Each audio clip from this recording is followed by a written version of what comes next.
everyone, and welcome to the Ellen Show. I'm Ellen's host today, Fred Rogers. Ellen got lost in the neighborhood. So today we will be having 4 theorists as our guests to see what their thoughts are on the iPad in the classroom for educational purposes. So for this show, instead of the Ellen Show, we will have the Theorists Show. Let's greet our first 2 theorists, B.F. Skinner and Montessori.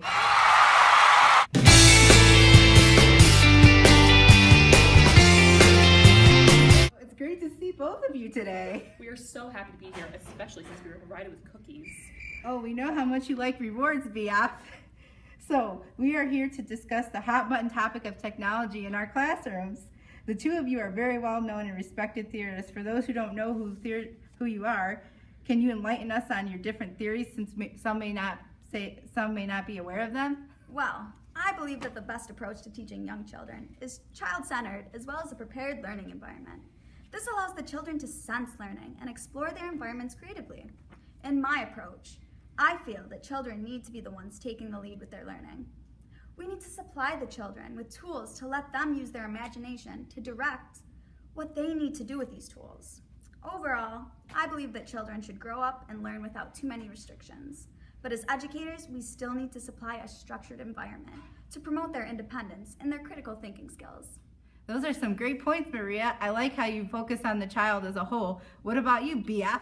Well, I believe that we have a mind, but it is much easier to study observable behavior rather than internal mental events. People call me the father of operant conditioning, which I completely agree with. Operant conditioning is roughly changing a behavior by the use of reinforcement, which is given through the desired response. I identified 3 types of responses that can follow behaviors. The 3 are neutral operants, reinforcers, and punishers. Neutral operants are responses from the environment that neither increase or decrease the probability of a behavior being repeated. Reinforcers are responses from the environment that increase the probability of a behavior being repeated. These can be positive or negative. Punishers are responses from the environment that decrease the likelihood of the behavior being repeated, and they weaken the behavior. That was a mouthful, BF. So Maria, what do you think about technology in the classroom, specifically iPads? Of course. Well, I'm a bit stuck in the middle about the whole technology thing. I do love the fact that the iPad fosters a connection between content and the user, which allows for taking knowledge to another level.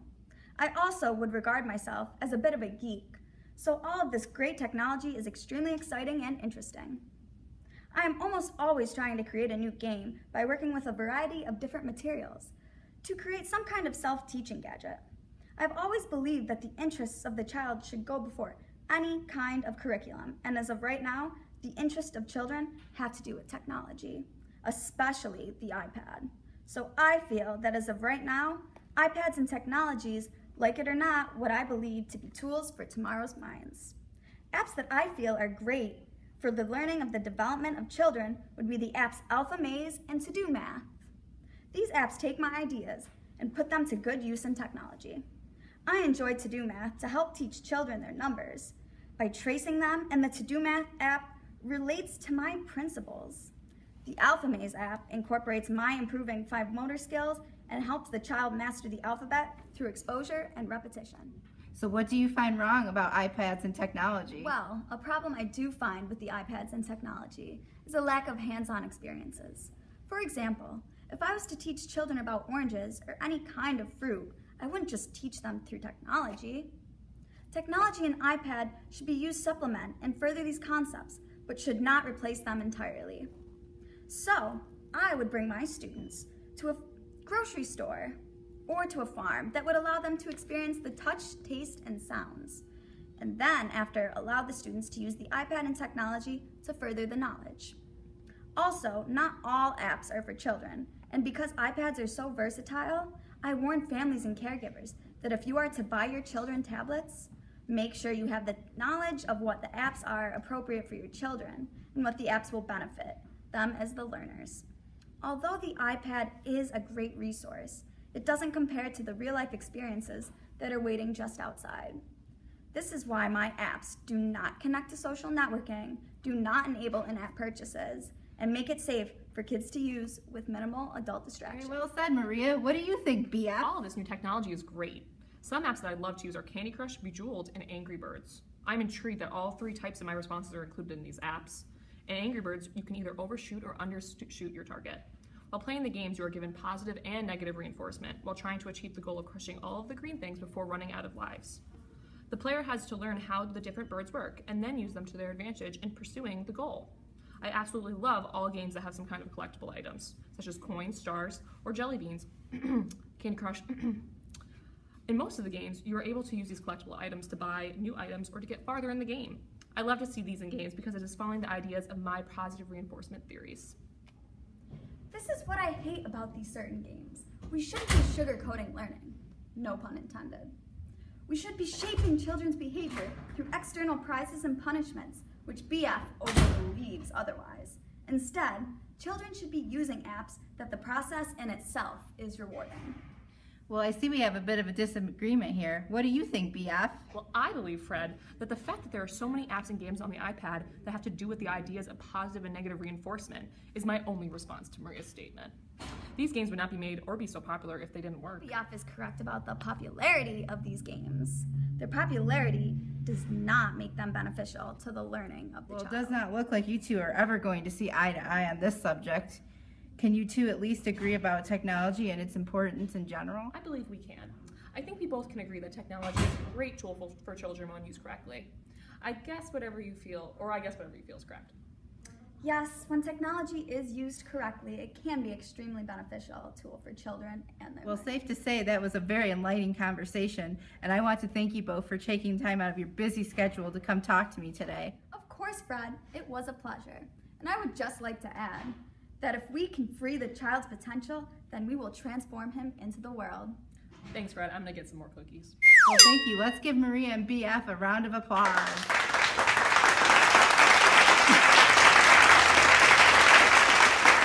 Welcome back, folks. I'm Fred Rogers.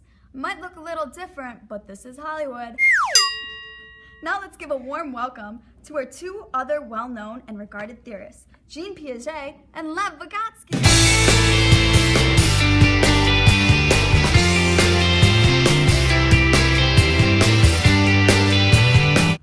Welcome. It's so great to have you both here. I'm so excited to be here, Fred. As am I, Fred. Thank you so much for having us. So, as some may not know, you two and your theories are highly regarded in the education community. Would you two be able to discuss your theories and their application to education before we begin to discuss your thoughts on technology? Piaget, would you like to begin? Of course, Fred. Well, I believe that all children think differently from adults. This can be seen by 4 stages of cognitive development: sensory motor, pre-operational, concrete operational, and formal operational. The sensory motor stage has to do with object permanence. The pre-operational stage has to do with egocentrism. The concrete operational stage has to do with conservation, while the formal operational stage has to do with manipulating ideas in your head. I believe in schemas: assimilation, accommodation, and equilibrium. A schema is a basic building block of intelligent behavior, basically a way to organize behavior. Assimilation is using an existing schema to deal with a new object or situation. Accommodation is when an existing schema does not work and needs to be changed to deal with a new object or situation. Equilibrium occurs when a child's schema can deal with most of the information through assimilation. How does a child's education and learning apply to one of your theories? A child's readiness to learn is applied to my theories. Whether the children are ready to learn certain concepts and topics is based on what cognitive stage they're at and where they are developmentally. So how about you, Vygotsky?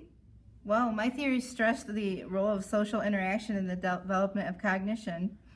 Unlike my colleague Piaget, I believe that social learning comes before development. And children must learn in order to develop culturally organized, specifically human psychological functions. I believe that individual development cannot be comprehended without connection to the social and cultural context to what development is involved in. So, unlike Piaget, I believe that cognitive development varies across How do cultures. your theories connect to the education of children? I believe that there are 3 levels of development. The first level is actual development, which is the upper limit of tasks a child can perform individually. The second level is potential development, which is the upper limit of a task a child can perform with the assistance of a more complete individual. The third level is the zone of proximal development, the range of tasks that a child can perform with the help and guidance of others but cannot yet perform independently.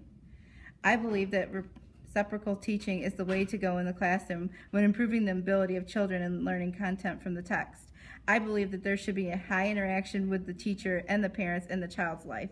A child's ability to learn and develop area influenced by internal and external factors. So, we've heard about what Montessori and Skinner have thought about technology. Now, what do you think about it?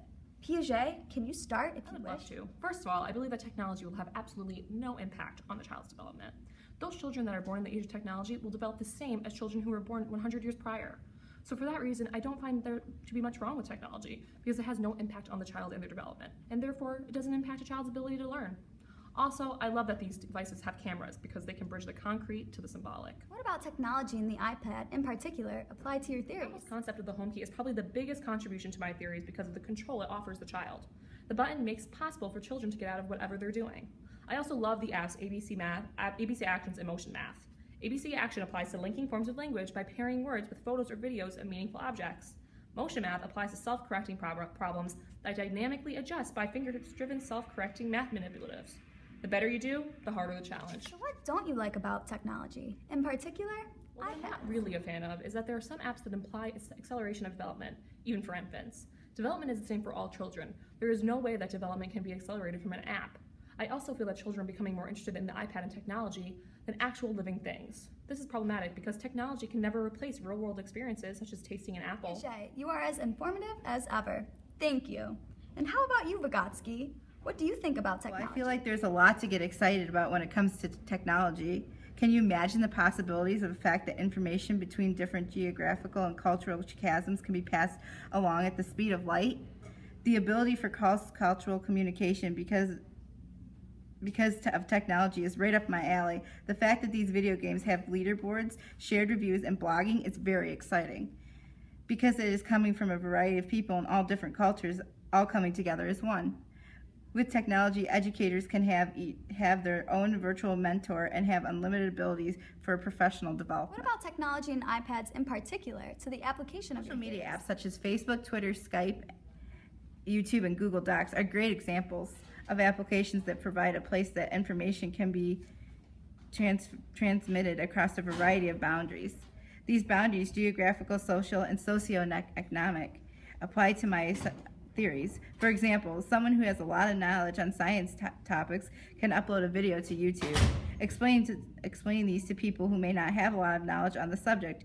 I also love the game Minecraft because it is a collaborative problem-solving game that provides spatial thinking opportunities. What do you not like about technology, in particular, iPads? Although I love what technology can do for cross-cultural communication, I do not feel that it should replace all social interaction.